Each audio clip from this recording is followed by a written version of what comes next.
नमस्कार, मी विश्वास असा भोकरदन तालुक्यातील कोठा जागीर या गावाचा पाणी प्रश्न अतिशय बिकट बनलेला होता. त्या गावात स्वतः मी जाऊन वास्तव जे दाखवण्याचा प्रयत्न केला होता आणि मराठवाडा मीडियाच्या माध्यमातून हे वास्तव समोर आणलं होतं. याची दखल घेऊन आणि गावकऱ्याच्या मागणीनुसार आमदार संतोष पाटील दानवे यांनी आज त्यांना शासकीय टँकर अधिकृतरित्या चालू केलेले आहेत असं पत्र या ठिकाणी आपल्या आमदार महोदयांनी गावकऱ्यांना दिलेलं आहे. ते शासकीय पत्र आहेत, अधिकृत पत्र आहेत. या पत्राच्या अनुषंगाने या ठिकाणी पत्र दिलेले आहे. आपल्यासोबत या गावच्या ग्रामसेवक आहेत. मॅडम, एकूण किती खेपा आहेत आणि किती लिटर पाणी गावकऱ्यांना मिळणार आहे आणि किती दिवसात मिळणार? एकूण कोठा जागिरी ते 9,000 लिटरचे प्रति 2 टँकर आपल्याला मिळणार आहे. आणि आज आम्ही इथं गावकरी आम्ही भोकळा आलो असता आज भरून आम्हाला एसडीएम ऑफिस मधून बोलणं करून ऑर्डर मिळाली आम्हाला पाण्याची. आज संध्याकाळपर्यंत आमच्या गावामध्ये पाण्याची व्यवस्था होईल. ते अधिकृत? हो, अधिकृत. बरं, त्या दिवशी जे टँकर आले होते त्याचा वाफव झाला, सोशल मीडियावर व्हिडिओ आले, फोटो आले, ती काय होतं?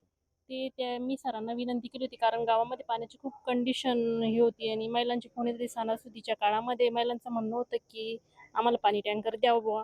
त्यामुळे मी सरांना विनंती करून चौखर्चातून टँकर दिला. आपल्यासोबत काही ताई ताई आज तुम्ही आमदार महोदयकडे आले होते. काय तुमची रास्त मागणी काय होती? माझं नाव संगीता रवी आव्हाड.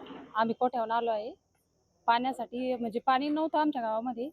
मग 2-3 दिवस आलं टँकर आणि नंतर माहीत नाही कसं बंद झालं. आज आम्ही दादाकडे आलो आणि संध्याकाळपर्यंत पाणी येतं आमच्याकडे. आपल्यासोबत काही गावातली महिला आहेत. आमदारानं तातडीनं तुमचा पाणी प्रश्न मिटवला. हो. काय सांगाल आमदाराबद्दल? आता आमदाराबद्दल काय सांगणार आहे, चांगलंच सांगणार आहे ना, की आमदार साहेबांनी पाणी दिलंय, टँकर दिलंय. आणि टँकर आल्याच्या नंतर ते गावात बंद झालं, ते काही माहित नाही. कसं बंद झालं? ते माहितीच नाही ना कसं बंद झालं काय. तर आपल्यासोबत काही आई आहे. काय सांगाल आई? एकीचं बळ आज सगळ्या महिला आमदार महोदयाकडे आल्या आणि आमदारानं तातडीनं जे पाण्याचा प्रश्न होता तो तुमचा सोडवला. आता डोक्यावर रांड उतरलं. काय सांगाल? आम्ही पाण्याच्यामुळे आलोय भोकरदन तालुक्याला. दादानं आमचे 20 मिनिटात पाण्याचा प्रश्न सोडला. बरं, मागेही टँकर आले होते गावात. ते आम्हाला माहितच नाही कधी आले आणि कधी बंद झाले. एकंदरीत आपल्यासोबत काही गावातले नागरिक आहेत. काय गावात बिकट पाणी प्रश्न बनलेला आहे. मांग टँकर मंजूर झाली, मदत बंद झाली. 27 तारखेला हंडा मोर्चा गावकरी काढणार होते. एकंदरीत काय सांगाल? कोठा जागीरचा पाणी प्रश्न तर खूप गंभीर बनलेलाच होता, बनलेलाच आहे. परंतु या शासकीय याच्यातून मंजूर झालं नव्हतं. आणि मंजूर ते अक्षय तृतीयेच्या निमित्तानं ग्रामसेविका मॅडमने स्वखर्चातून किंवा खरोखर टंचाई आहे ना, आम्हाला वाटलं खरोखर टंचाई, त्यांनी ते स्वखर्चातून त्यांनी टँकर सुरू केलं. पण त्याला वेगळं नामंजूर असताना वेगळं वळण ते राजकीय पुढाऱ्यांनी काही लोकांनी आणलं त्यात. म्हणून कोणत्या पुढाऱ्यांनी आणलं, कोणत्या माणसाने? काय आता सगळ्या लोकांना माहिती आहे. नाव तर माहिती असेल. आम्ही कोणाचं नाव घेणार नाही, पण नाव तिथं नामंजूर असताना किंवा आम्ही मंजूर केलं हे सांगणार आहे. तिथं नारळ फोडलं. नाही, नारळ फोडत हे मंजूर आहे का हे सगळं आता प्रत्यक्ष लोकांनी बघितलं. नेत्याचं नाव तर माहिती असेल.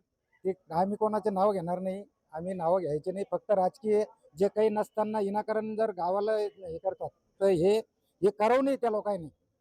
मंजूर आहे तर मंजूर असल्यावर बंद कसं होईल? हे मंजूर नसताना मी आणलं असं नाही.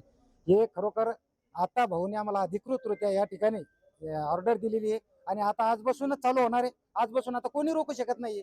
म्हणजे अशी अधिकृत अगोदर नसताना हे राजकारण केलं. या राजकारणामुळे एकमेकाला दोष देण्यात काही अर्थ नाहीये.